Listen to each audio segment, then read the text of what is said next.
Well, you're welcome to...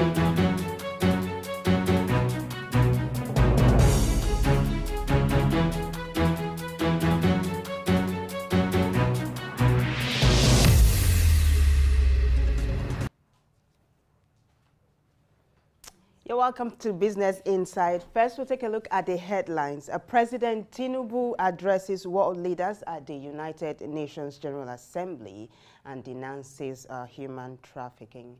Also, President Tinubu makes case for industrial expansion, job creation, and the equitable distribution of wealth.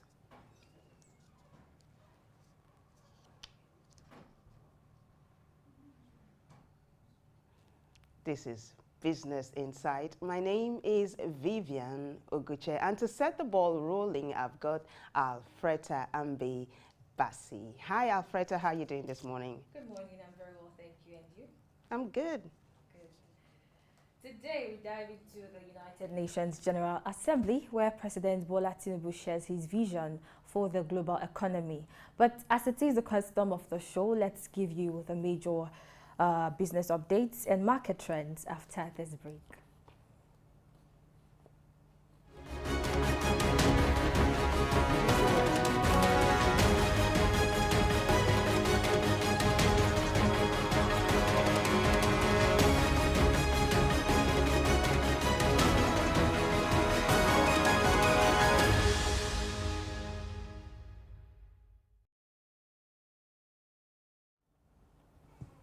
Thank you for staying with us. In a significant move to strengthen economic ties between the United States and Nigeria, President Bola Tinubu rang the closing bell at Nasdaq in New York. This event marked a pivotal moment in the executive business dialogue, a collaborative effort involving the U.S. Chamber of Commerce, Nigerian Exchange Group, and Nigerian Investment Promotion Council. The primary goal of this initiative, part of NJX Group's non-deal roadshow, is to rekindle foreign investor interest in Nigeria's economy during Tinubu's administration. The NGX Group plans to showcase the capital market's resilience and reforms, engage companies, and promote them to international investors through events like the Non-Deal Roadshow in New York and London, featuring key government officials such as Finance Minister Wale Edun. Nasdaq's participation underscores the importance of President Tinubu's bell-ringing ceremony, emphasizing the robust economic relationship between the U.S. and Nigeria. And away from that, in a recent meeting held in New York, President Bola Tinubu has engaged with a delegation from ExxonMobil, conveying Nigeria's strong readiness for business.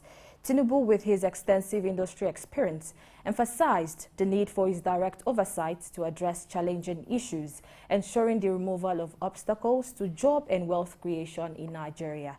ExxonMobil's president of Global Upstream Operations, Liam Malon, commended President Tinubu's unwavering commitment to Nigeria's interests.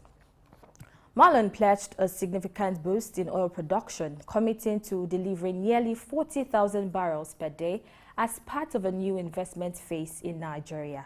He expressed gratitude for the fruitful collaboration with President Tinubu and acknowledged the progress made since their previous meeting, highlighting ExxonMobil's efforts to expand deepwater production in Nigeria. In a remarkable trend, Nigeria has witnessed a staggering 9% year-over-year growth in cryptocurrency transactions, reaching an impressive $56.5 billion between July 2022 and June 2023. This surge has been fueled by economic challenges in the nation, particularly the significant devaluation of the naira. The devaluation of the national currency, aggravated by extreme drops in June and July 2023, prompted a widespread shift towards cryptocurrencies among Nigerians. President Bola Tinubu's economic reforms, which included the removal of a costly petrol subsidy and exchange rate restrictions, played a pivotal role in weakening the naira. Consequently, many Nigerians have turned to cryptocurrencies as a means to hedge against the naira's devaluation and the economic instability brought about by the ongoing COVID-19 pandemic. Remarkably, this crypto surge comes in defiance of the government's 2021 ban on cryptocurrencies. Nigeria's tech-savvy population has boldly embraced digital assets, leveraging peer-to-peer trading platforms offered by crypto exchanges to navigate around the restrictions imposed on traditional financial institutions. As Nigeria's cryptocurrency adoption soars, it stands as a testament to the resilience and resourcefulness of its people in the face of economic adversity. The nation's journey in the world of digital currency continues to captivate the global stage.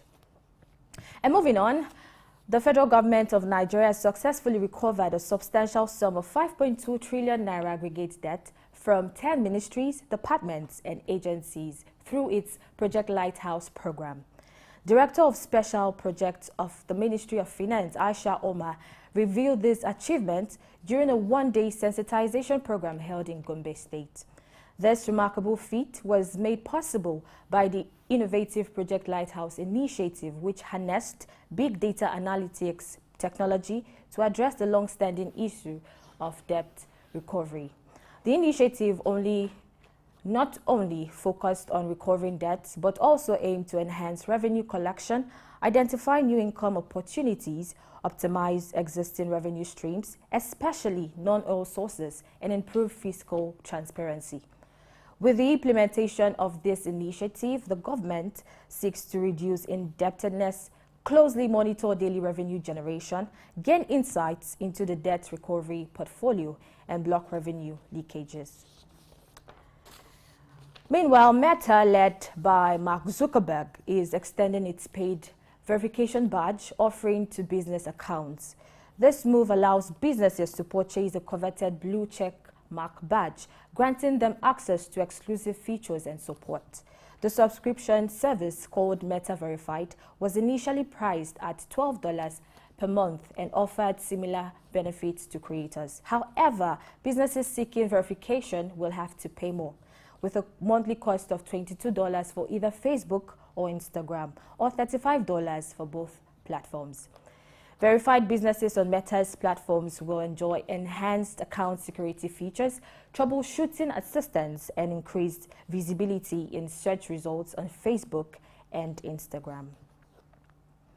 And moving on, in a recent visit to Vibranum Tech City in Ikeja, U.S. Deputy Treasury Secretary Wale Adeyemo unveiled a significant commitment from the U.S. government to invest in Nigerian businesses, both large and small. This move is aimed at bolstering Nigeria's economy and harnessing the nation's demographic advantage, with the U.S. government dedicated to providing opportunities for talented Nigerians to realize their aspirations within their own country. They intend to collaborate closely with Nigerian talents and the government to break down barriers to investment, enabling seamless access to each other's markets. Adeyemo praised Nigeria for crucial reforms such as the removal of fuel subsidies and the unification of the exchange rate, while emphasizing the importance of a stable naira to attract foreign investment. Overall, this announcement reflects a promising partnership between U.S. and Nigeria, tapping into Nigeria's innovative potential in fostering economic growth. In a new development, Ghana's government has declared bankruptcy after failing to meet its obligations to international creditors, resulting in a financial crisis. President Nana Akufo-Addo's administration was forced to secure a $3 billion loan from the International Monetary Fund as a last resort. This crisis has had widespread repercussions, with many contractors laying off workers and a high rate of unemployment.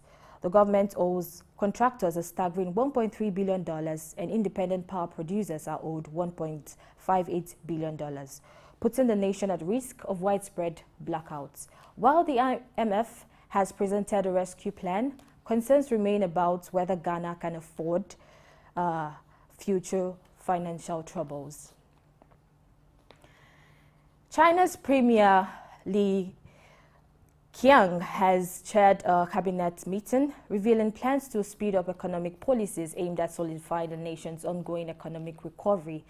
The Chinese economy, valued at a staggering $18 trillion, has shown positive signs of stabilization recently, with improvements in bank lending, industrial production, and consumption indicators. However, the property sector remains a persistent challenge.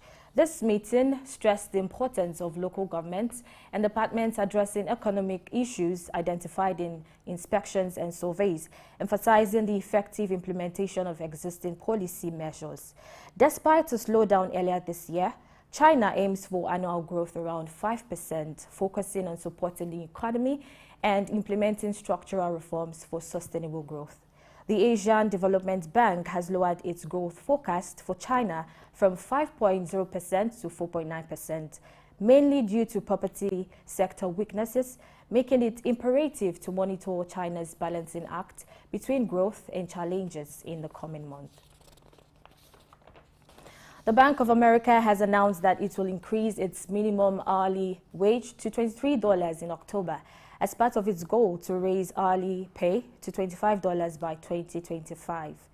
This pay increase will result in a minimum annual salary of nearly $48,000 for full-time employees at the bank.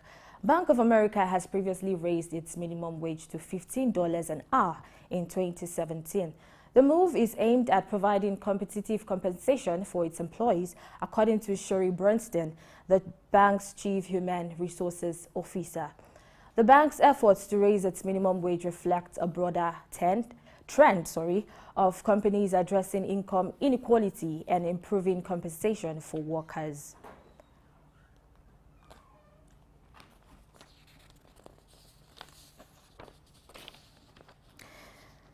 Up next is the stock, commodities, and currency market trends. After this break, stay tuned.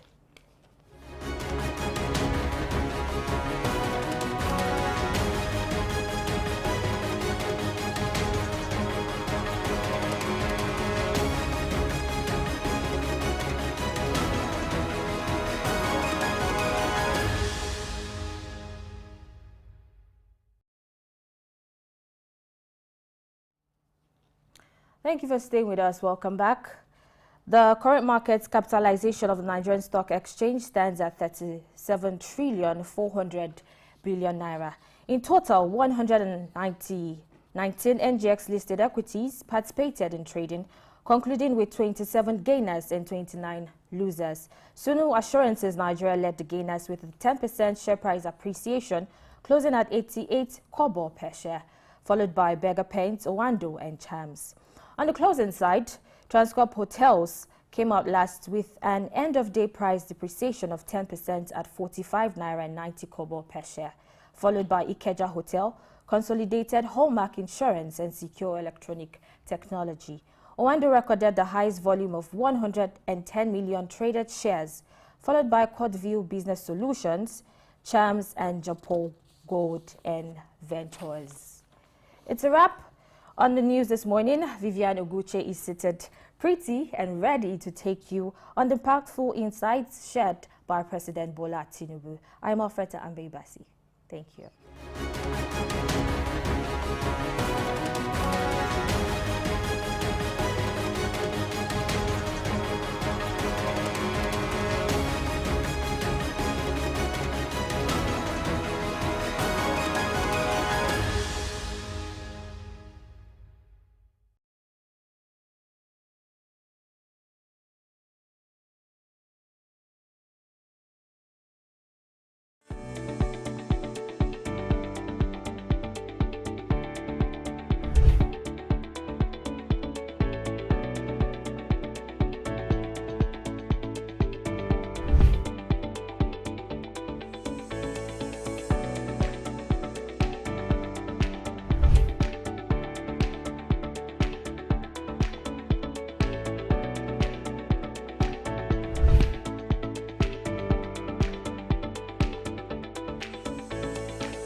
Well, you are welcome back. It's still Business Inside on Souq News. So today we are going to be zooming in on President Tinubu's outing at the United Nations. He addressed world leaders at the 78th United Nations General Assembly, and we will be looking at issues he raised as it concerns the economic gains of Africa and Nigeria in particular.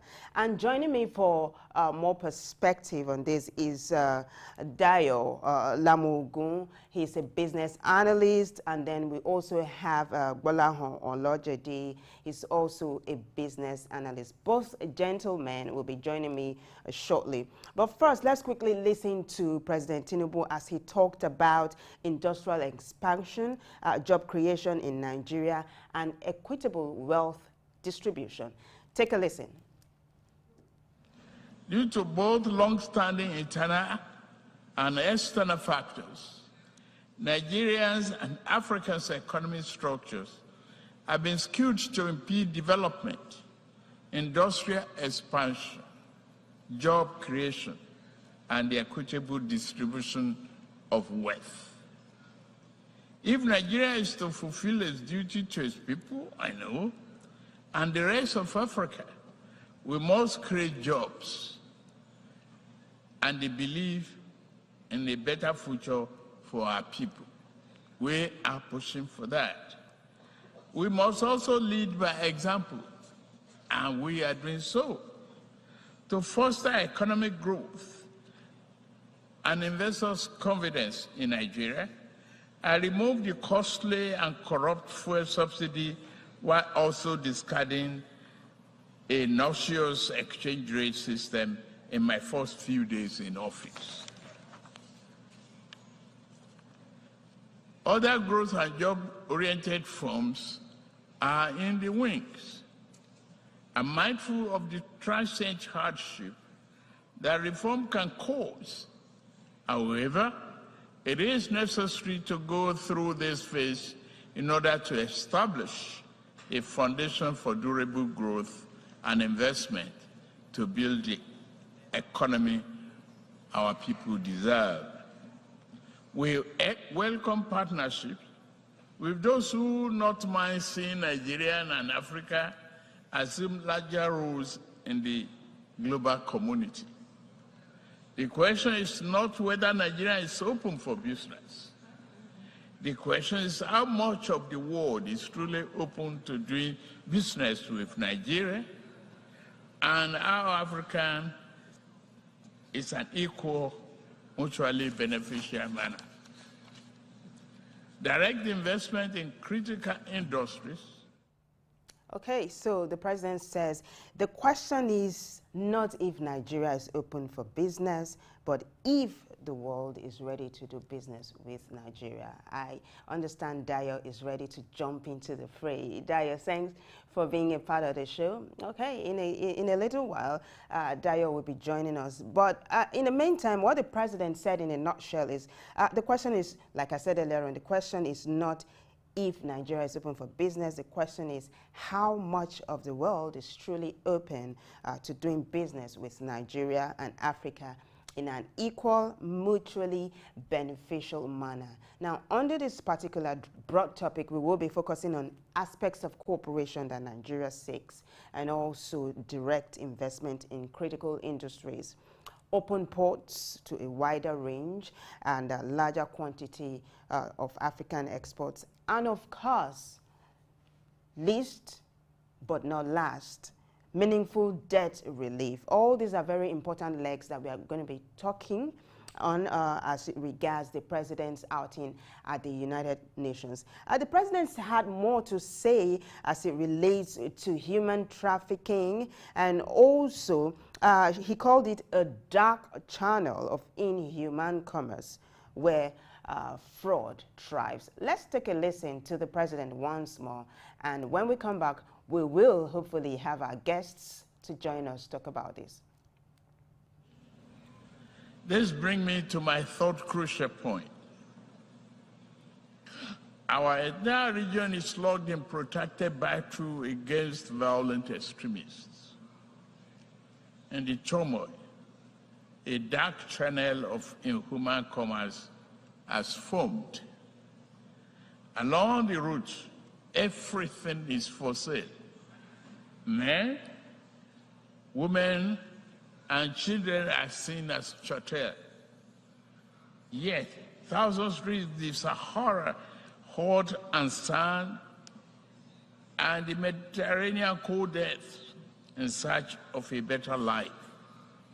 At the same time, mercenaries and extremists with their lethal weapons and vile ideologies invade our region from the north.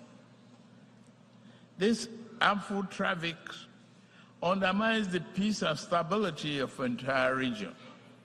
African nations will improve our economics so that our people do not risk their life to sweep the floors and streets of other nations. We also shall devote ourselves to disbanding extremist groups on our turf. Yet, to fully contain this threat, the international community must strengthen its commitment to arrest the flow of arms and violent people into West Africa.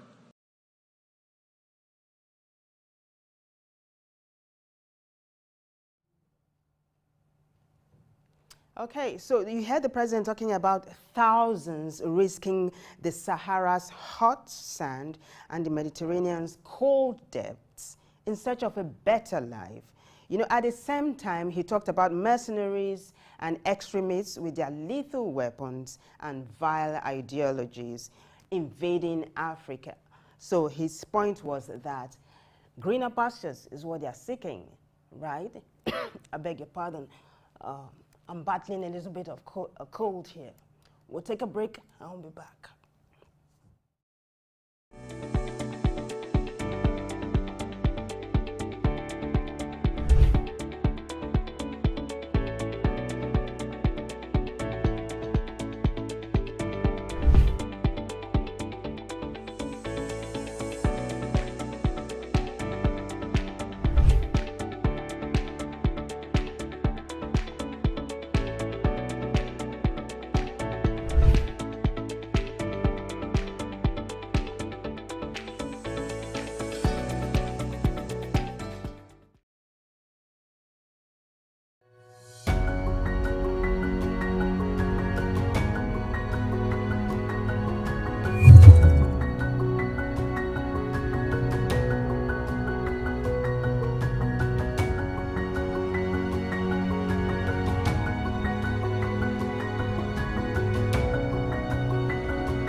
You're welcome back. Now, the president just talked about the harmful trafficking, which undermines the peace and stability of the entire region of Africa. And joining me for more perspective on this, I've got Dayo Lama-Ogun.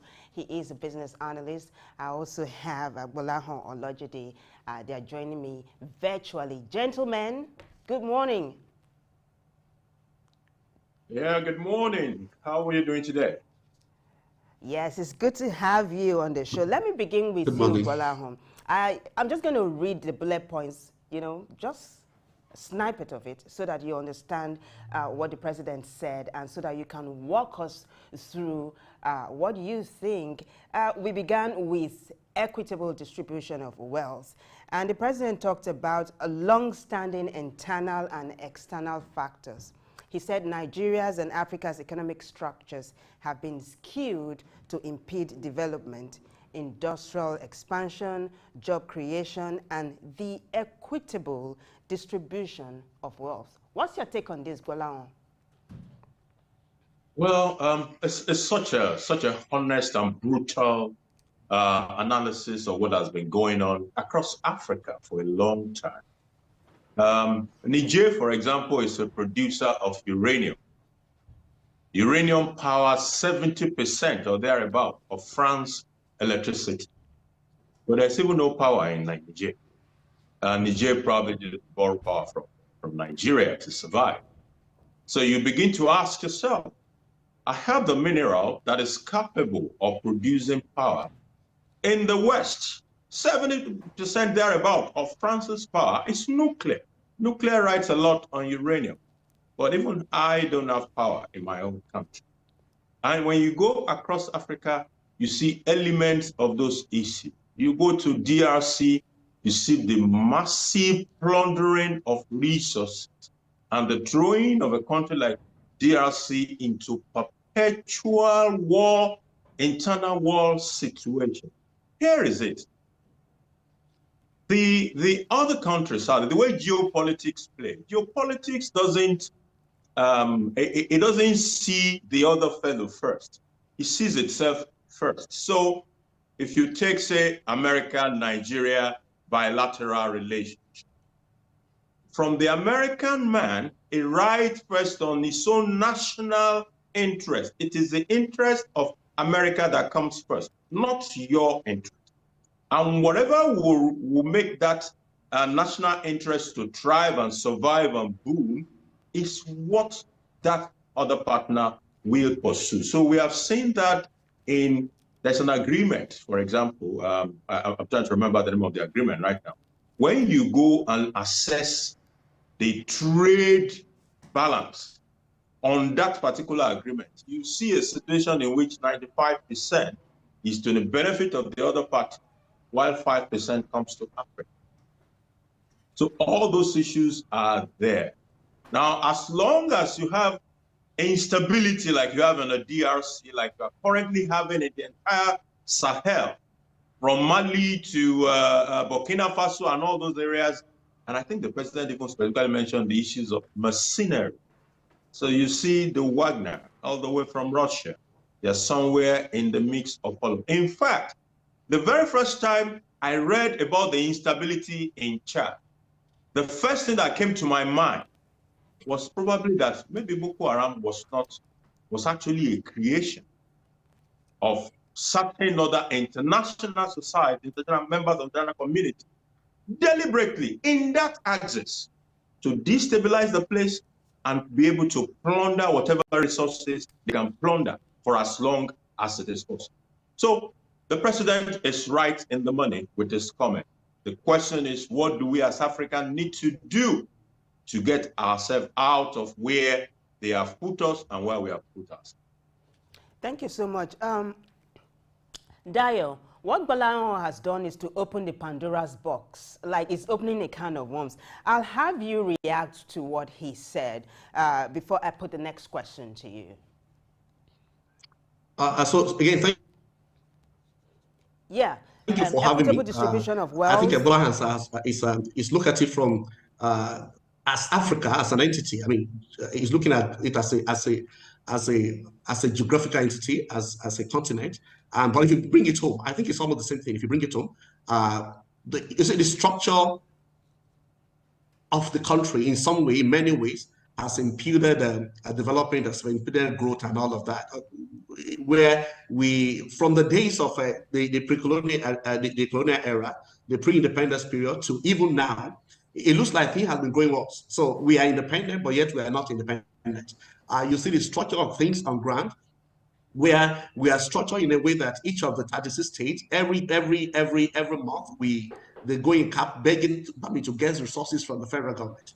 And where you do that, so you go, you get the money, you squander it, then you wait for another 30-day cycle, you go again, so there's no impetus for you to develop yourself as a state, to make opportunity for employment, to grow your economy. That is not there. So everybody just waiting to share from the national cake. Unlike what you have maybe in the early days after we got independence in the First Republic, where you run your regional system of government, where there was development and there was competition, heavy competition between the regions. North want to do this, West want to do this, and East want to do this, and there was development all over the place. But since we changed that structure, we have found ourselves in this state where there is no innovation in many states. People are just ready, waiting to get share from the national cake and to squander it, and it's unfortunate. But I think every day we realize that this is the issue plaguing us as a country, for example. Unfortunately, Daya is gone, but I'm sure we're going to have him back. It's a live show. Things like this happen. Let me go back to you, Bolahon. Oh, I understand that Bolahon too is trying to relaunch. As soon as we get Bolahon and Daya, we will continue the conversation. And like I said earlier on, we're going to be focusing on aspects of the Corporation Nigeria Souq and direct investment in critical industries. Also, the president talked about the dark channel of inhuman commerce, which had formed. That's what we just tackled. We'll also be talking about the president talking about Nigerians experiencing hardship due to economic reforms in the country, like the removal of subsidy, fuel subsidy, and of course, the making the exchange rate parallel. Let's take a listen to the president as he also talks about all the hardship Nigerians have had to go through in order that they begin to reap the harvest of a long-term reform. Take a listen to President Tinubu.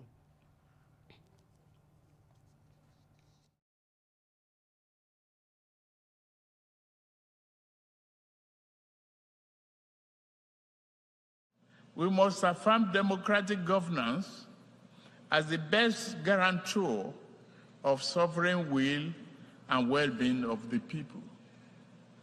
Military coups are wrong, as in any titled civilian political arrangement that will perpetuate injustice. The wave-crossing part of Africa does not demonstrate favor towards coup. It is a demand for solution to they lost their problem. connectivity. Let us dig it deeper. Right. Regarding Niger, we are negotiating with the military leaders.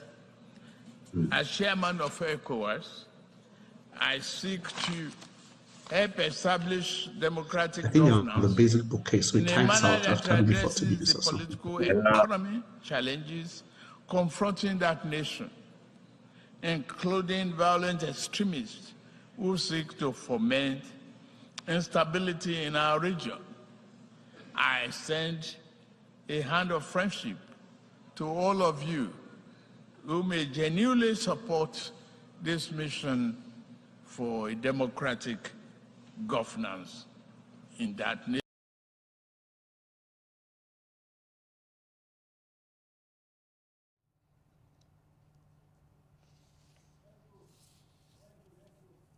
Okay, that was President Tinubu talking about demographic governance, right? Not about the removal of subsidy and trying to ensure that Nigerians have access to good life. We will eventually get that soundbite and bring it to you.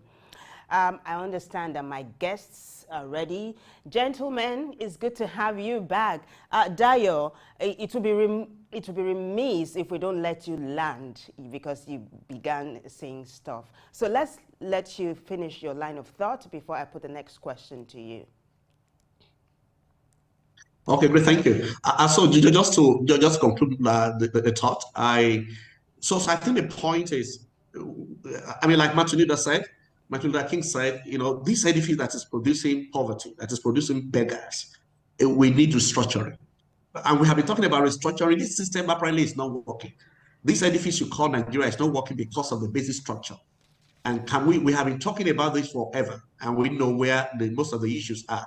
Until we're able to face it as a country, this same result, this recurring result, will always be there. And so, whether in terms of the structure, I mean, between the times of independence and now, a lot of things have changed that has killed the country towards, I mean, poverty, towards unemployment, towards, you know, conflict here and there.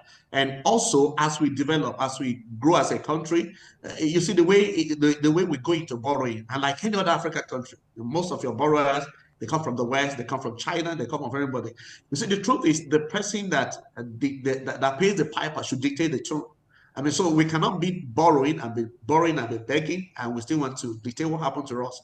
So apparently, the international community, your borrowers, your lenders, they definitely have something to contribute to how you rule your country, because you always lean on them until we're really independent in times of structure, in times of making our own economy to work, in times of really depending on the things we have within our country resources and bringing it to fore and making the best of them. I think the narrative will continue. You're talking about independence, right, and having a functional structure. The president alluded to the removal of fuel subsidy. Let me quote him, right? So I want you to listen closely. President Tinubu said that, quote, "I am mindful of the transient hardship that reforms can cause." Now, he was referring to the removal of subsidy and unification of exchange rates. He said that, however, it is necessary to go through this phase in order to establish a foundation for durable growth and investment and build the economy our people deserve, end of quote. So you were talking about reforms that you've been calling for forever. Now, do you think these reforms should come first, or there should be, okay, here we don't call it palliatives, social intervention. Do you think there should have been social interventions on ground before these reforms are put into place to cushion the hardship? Oh, again, so I think the answer is neither here nor there, you know, depending on how you look at it and you want to analyze it. We have always been talking about this issue almost forever. You remember that in 2012, we had the same Nigerian group, and we have this massive protest all over the country. It was on the removal of fuel subsidy. So we have been talking about this for almost only God knows, and we have not done anything about it. And so, but we have come to a point as a country, in fairness to everybody, and I'm also part of the masses, and we are bearing the brunt altogether. We have come to a point as a nation that it's not longer sustainable. How do you explain that about 90% or thereabout of your revenue is going to pay servicing debt? You're not paying the debt, just pay the interest or something. It's not sustainable. And the truth about subsidies, you get this money. I mean, how can you be subsidizing just a few people, maybe less than 100 or 1,000 people, get this and sharing trillions and from a Commonwealth? And the majority of the citizens are working in abject poverty. You know, more than 50% of the citizens are below the poverty line. So how do you explain that? So I think, is it the right thing to remove the subsidy? Yes, I think we possibly have settled for that. That is the right thing. But again, talking about we have to have put some palliative. I mean, you don't want to call it palliative. I mean, some things to cushion it, some measure to cushion whatever the impact this is going to have on the masses. Maybe it will have make some sense, but the truth is, where do you even get resources to do it? You got to free some money. You got to free some resources. The trillion you are paying to to marketers every time in name of subsidy. You got to free the resources to be able to have something to do. You know, where you borrow money to pay salary, for example, as a federal government. How do you explain that? So I think the government was actually in that situation that it's almost difficult to have caution effect before you remove the subsidy and before you do the things you do. Because it's like you go and borrow to do some of these things. And it's like somebody who has, you have eaten your Christmas, or you do Christmas every day. Then the time for Christmas comes, because you run out of money, then you can only be regretting that you have eaten your Christmas in the past. And so now there's possibly little or nothing to do. But I think as we talk about that, maybe the only thing I want to comment is the government should now be very, very accountable for going forward. Yes, so if you say, let's do the suffering together, let's be patient together, we should see some discipline from on the part of government. We should see some financial discipline. How are they spending these resources? That they are free from subsidy, they are free from other places. How is it going on? Because for me, palliative, the money you give to states and all of that, how many of this is going to the people eventually? The 5 billion you give to each of the states, or the other measure you are taking. You know, state collect money, 100,000 of bags of rice, for example. How much will that do? And so it is the discipline, it is the hard work to quickly make sure that the economy picks up as quickly as possible. Nigerians are not lazy people. They're not. They're people that if you make the basic things available, the environment available, they can thrive on their own. They won't need to beg you to you don't need to subsidize anything for them. They will survive, but don't make it forever. And the days are counting. And before Nigerians run out of the patience they have for this government. Thank you. Thank you so much, Dayo. Let's go to Gbolahan. Gbolahan, I want you briefly to touch on the unification of the exchange rate. That was a massive one that the president did, right? Yes, certainly, a very, very massive one. It was one of the major economic distortions that we had in this country, where there are various rates for various kind of transactions, and it creates an incentive for what you call arbitrage. So if I am privileged and I can access dollars at some privileged rates, I possibly will, maximize what I can take out of the system, round trip it, and make money without adding value to anybody, just cleaning out. So the massive incentive for fraud, for corruption, and the fact that it is also an economic distortion creates a very good basis for saying we must unify the exchange rate. Fantastic. However, I think there are certain issues that we could have foreseen. Issues around supply, for example. It is okay to say, okay, merge all this rate and collapse it. But what about the issues of supply? What have we done to address supply issues? What about the gaming? People who are gaming the system. What have we been able to do to limit the volume of gaming that is going on in the system? The third part is that we have a situation for which there has been beneficiaries for so long. Those beneficiaries typically will not just like to walk away, they would like to fight the system and possibly even force your hand to reverse yourself if it is possible. When you were speaking about fuel subsidy, your last comment, this is not the first attempt at removing fuel subsidy.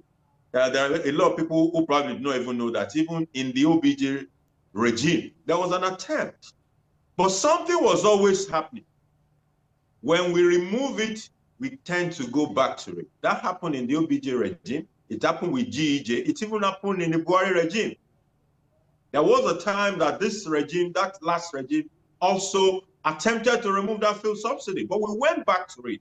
We are typically, here is the sad thing, we are going back to it already, even now. Why? Because we have a product that is largely imported.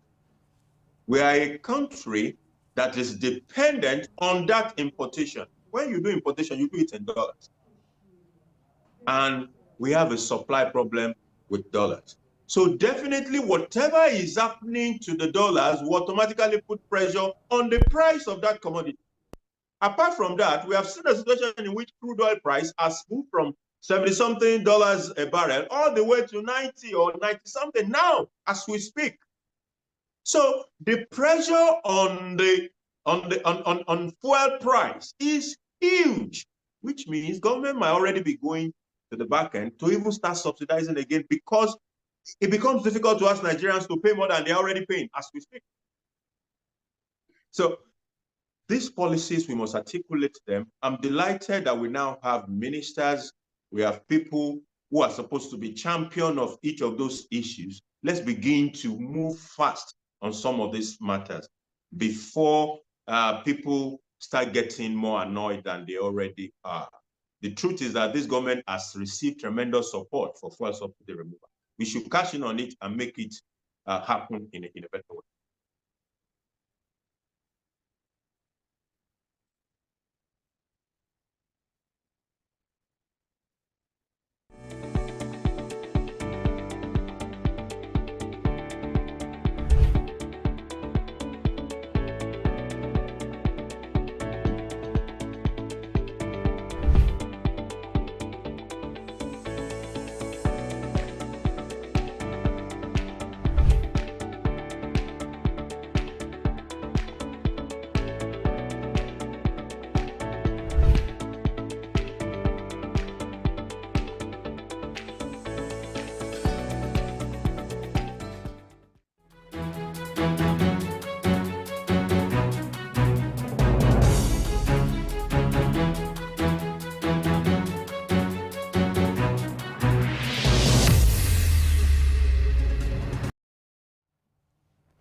Well, you're welcome back. I have to apologize for that swift break. We had to take care of some technicalities right here in the studio. Now, we're trying to wrap this up. I'd like for you, Dayo, briefly to talk about President Tinubu's concerns about securing Africa's mineral resources.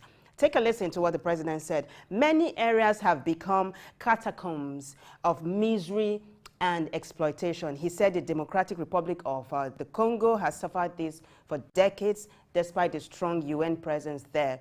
He also said the world economy owes the DRC much, but gives very little. He now said this mayhem visited on resource-rich areas does not respect national boundaries. He named Sudan, Mali, Burkina Faso, the CAR, and the list grows. Could you briefly talk about that? Putting at the back of your mind the rave of the moment, coups in this African nation, some of which he mentioned, right? So thank you. I think Bola had touched a bit on that earlier.